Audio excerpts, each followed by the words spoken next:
Hey guys, today we're going to take a look at Lord of the Rings: The Fellowship of the Ring on PlayStation 2. Now this is a very interesting game in my opinion because it was actually not based on the Lord of the Rings movies. It came out around the same time, but it was actually based on the original Tolkien novel. So there are no movie likenesses or blatant artistic copies of anything. It is all a unique take on Lord of the Rings: Fellowship of the Ring.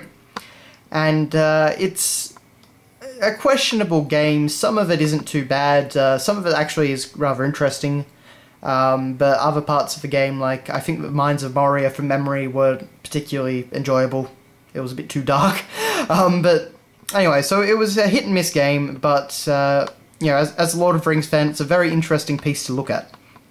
So as you can see down here, based on the literary works of J.R.R. Tolkien. So you've got the runic symbols all around it, and of course you've got the one ring there. As you can see, this was made by Black Label Games. I have no idea what Black Label Games did after this, or before this for that matter. So yeah, and of course you can see the M15 Plus sticker lazily stuck over whatever was there before, whatever rating was there.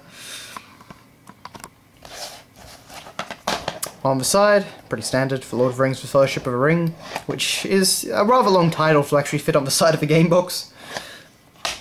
And of course on the back here we have a pretty nice layout. So of course our description of the game. So you could play as three characters. You could play as Aragorn, Gandalf, and Frodo. So Aragorn was basically hack and slash. Gandalf was a bit more puzzle solving sort of stuff, but there's still a fair bit of hack and slash with magic and whatnot. And you stealth cunning, and the One Ring as Frodo. A lot of sneaking around and that sort of thing. The Shire area at the very beginning is actually rather clever because it's kind of like a Lord of the Rings RPG that we've always wanted but never got. It was an interesting take on the, on the series basically. So we get a great render of a Black Rider here, looking pretty menacing. And of course we get some screenshots of as Frodo fighting a giant spider. I think there's Aragorn fighting, I guess, orcs, and of course a Black Rider. It was a reasonable looking game for the time. Of course this came out, when was it? 2002 apparently. So that's just at the start of the PS2's lifespan basically. So it looked alright. Of course we have the disc, which again looks very nice. You've got the runes around it. Pretty minimalist overall inside the disc though. A very nice Lord of the Rings logo, which I'm pretty sure was only ever used for this game. So yeah.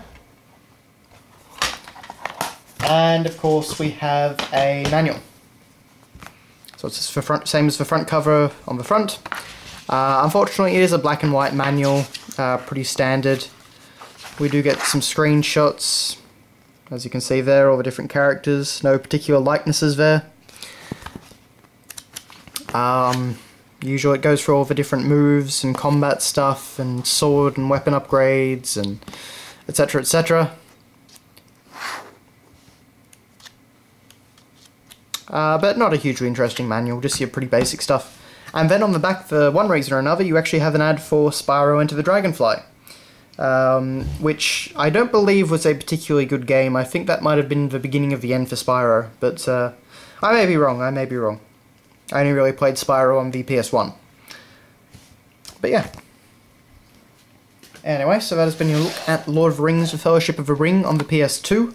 As I say, not a great game, but if you're interested in Lord of the Rings, it is very, it's a nice curiosity to play through. So yeah, thanks a lot for watching guys, and I will see you later.